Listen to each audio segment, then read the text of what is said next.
안녕하십니까. 저는 프랑스에서도 보르도에서 중고등학교에서 한국어와 중국어를 가르치고 있는 김향아라고 합니다. 한국의 빛깔 문화협회 회장이기도 한데요. 오늘은 보르도 대학교 언어학 박사인 카텔란 교수님의 초청에 의해서 세계 언어의 날을 맞아 한국어를 잠깐 소개하기 위해서 이 자리에 와 있습니다. 세계에는 7천여 개의 어, 언어가 있는 반면 한 30여 개의 그 문자가 있는데 우리 한국어를 말할 때 한글, 즉 훈민정음을 빼놓고 말할 수는 없겠죠. 세종대왕께서 1443년에 한글을 창제하시고 46년에 반포하신 그 이듬해 해 집현전 학자들에게 한국어로 된 작품을 하나 써달라고 의뢰를 하셨는데요. 그 집현전 그 학자들은 다음과 같이 125편에 달하는 서사시를 작성하게 됐습니다. 그 중에서 가장 유명한 이장은 한자체 표현이 없는 순수한 한글로만 되어 있는데요. 오늘 그 서사시 제2편을 낭송하는 것으로 이 모임을 시작해 보겠습니다. 뿌리 깊은 나무는 바람에 안이 움직일세. 꽃 좋고 열매 만나니 샘이 깊은 물은 가뭄에 그치지 아니할세. 내를 이로 바다에 가나니. C'est magnifique, magnifique. 감사합니다. 네, 천만에요. Mais c'est superbe. Vous voyez, merci beaucoup Yang-A. Gardez votre micro. Merci beaucoup Yang-A de débuter cette journée par ce partage sonore. On a pensé qu'il y avait quelque chose là-dedans qui témoignait réellement de la vie des langues. C'est-à-dire que nous sommes entourés depuis la grossesse de notre maman d'un environnement sonore qui va nous constituer, qui va nous apporter un patrimoine phonétique que nous allons utiliser tout au long de notre existence et qu'on pourrait sans doute stimuler d'autres manières par rapport à la diversité de ces sons en provenance du monde. Alors, Kim Yang-A, vous êtes une personne rêvée pour cette rencontre et vous nous avez fait, on l'a vu dans le film, vous nous avez fait le plaisir de calligraphier. On va revenir puisque vous venez de partager une part de ce texte. Vous nous avez fait le plaisir de calligraphier en coréen. On va partir ensemble pendant quelques minutes sur la découverte de la langue coréenne et essayer de comprendre ce qui se joue dans cet univers qui est évidemment d'une richesse absolue. Quelle serait l'antériorité de la langue coréenne? Comment on pourrait situer cette langue? On a dit dans le film, on a parlé de 2333 avant notre ère. Est-ce que vous pourriez nous dire un peu par rapport à la culture, à la langue coréenne, comment on chemine dans cette histoire culturelle et linguistique? Je pense que malgré cette influence chinoise dans tous ces pays de l'Asie du Sud-Est, la langue coréenne existait dès le début, c'est-à-dire officiellement, la Corée a été fondée en 2333 avant Jésus-Christ, donc ça fait à peu près 4500 ans que la langue coréenne existe. Mais nous n'avions pas de l'écriture qui correspondait à notre langue.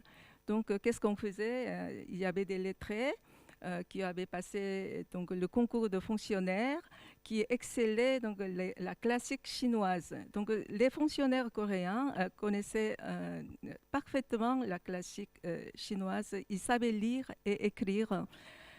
Donc, le roi Sejong le Grand voyait donc, la situation, c'est que le peuple... On est en quelle année, pardon? C'était 15e siècle. 15e siècle. Et c'était le 4e roi de la dynastie Joseon, la dernière. Et le peuple ne comprenait pas ce que c'était écrit. Donc il y avait une sorte de... Bon, le chinois n'est pas le coréen.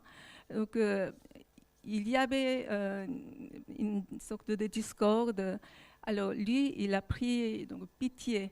Ils disent on dit qu'il y avait pitié pour le peuple des gens qui n'avaient pas l'accès à l'éducation. c'était un érudit et humaniste. Il a pu sortir à cette époque-là 17 consonnes et 11 voyelles. Donc c'était l'écriture d'un système phonétique donc, qui correspondait à la langue coréenne.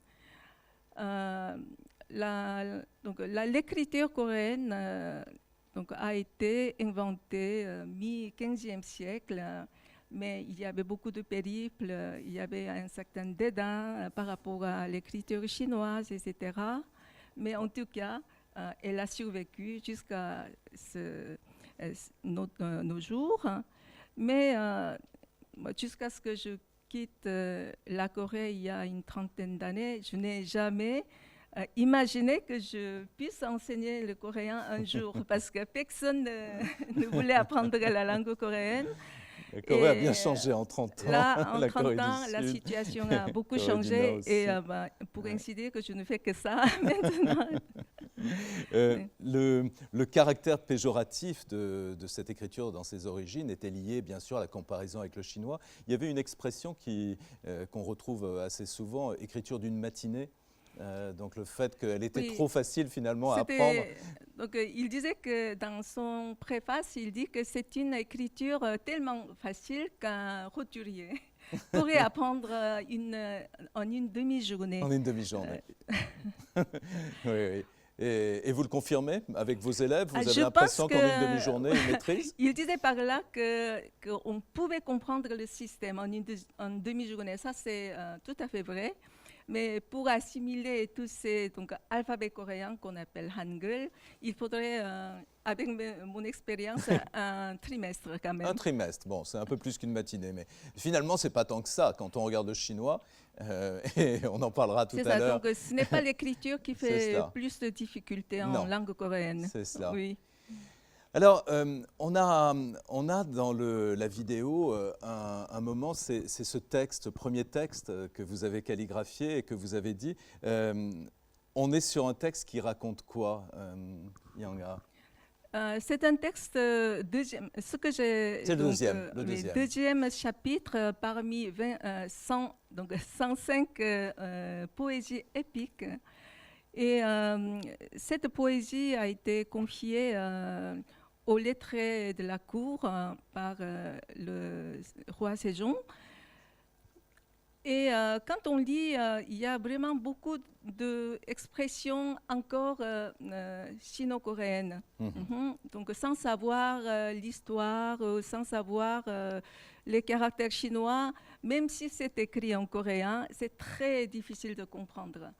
Mais ce deuxième chapitre est un seul chapitre qui est écrit avec les mots purement coréens. Donc, c'est pourquoi c'est tellement célèbre que c'est tellement excellent. Dedans, on parle de l'arbre dont la racine est profonde, ne chancelle pas au vent. Les fruits et les fleurs et les fruits seront abondants. L'eau dont la source est profonde ne tarit jamais. Elle va former les ruisseaux et vont jusqu'à la mer. Donc c'est un éloge en fait pour la dynastie de Joseon et ses ancêtres, ses prédécesseurs, ses grands-pères de roi Sejong même. Il y a une petite histoire derrière, c'est que donc 3 générations avant, donc Lee, donc c'est une dynastie qui s'appelle Lee, avait donc changé par coup d'État, une sorte de coup d'État. Donc ils avaient besoin de légitimer la dynastie. Mais bon, à part toutes ces histoires politico, tout ça, militaire, le texte même est très beau. Et magnifique. Donc tous les Coréens peuvent comprendre. Et tous les Coréens, je pense qu'ils savent, même si pas tout le monde savent donc, réciter. C'est un texte très proche de l'âme coréenne. Oui. pour conclure notre échange, notre très court échange, on a demandé tout au long de la journée, c'est ce que nous disions tout à l'heure avec Joël sur les mots du kirghize, le manashi, le hakalpak, de sélectionner quelques mots pour pouvoir rebondir ensemble et découvrir dans la quotidienneté de la vie coréenne ou dans sa culture plus profonde, mais les deux se rejoignent bien souvent, de découvrir quelques espaces. Alors, il y avait un premier mot que nous avions noté, après je vais découvrir si vous souhaitez en partager d'autres, mais on avait choisi le mot nunchi. Oui, dans Nunchi, il y a Nun, l'œil. Chi, tout ça c'est donc sino-coréen. Chi veut dire la position. Mot à mot veut dire la position de l'œil. Qu'est-ce que ça veut dire? Je vais dire que c'est la capacité de connaître et de comprendre le cœur ou la situation de notre interlocuteur, même si ce dernier n'en parle pas. Donc c'est une sorte d'intelligence non verbale. Là-dessus, on peut savoir que ça confirme aussi qu'en général, la culture asiatique n'est pas une culture verbale, n'est-ce pas? Tout ne se dit pas, tout ne s'exprime pas.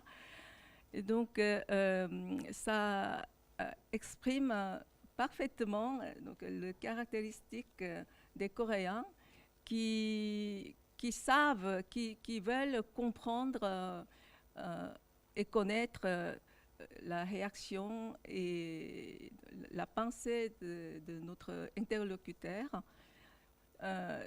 Mais comme ça ne se dit pas, il peut y avoir quand même quelques quiproquos.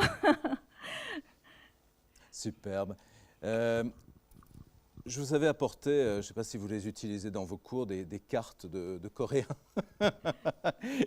J'avais sélectionné comme cela des mots, mais peu importe. Quand on perçoit un mot, là j'ai le mot rikui, donc quand on perçoit un mot, j'imagine, Yang-Ah, dans vos cours, vous faites très attention à ce que la culture vienne avec ce mot-là. Évidemment. Bien sûr, Bien sûr. Une langue n'est pas qu'une langue. Il y a la culture, il y a tout derrière. C'est pourquoi c'est excellent pour la connaissance générale, je crois. C'est comme ça que beaucoup d'élèves viennent.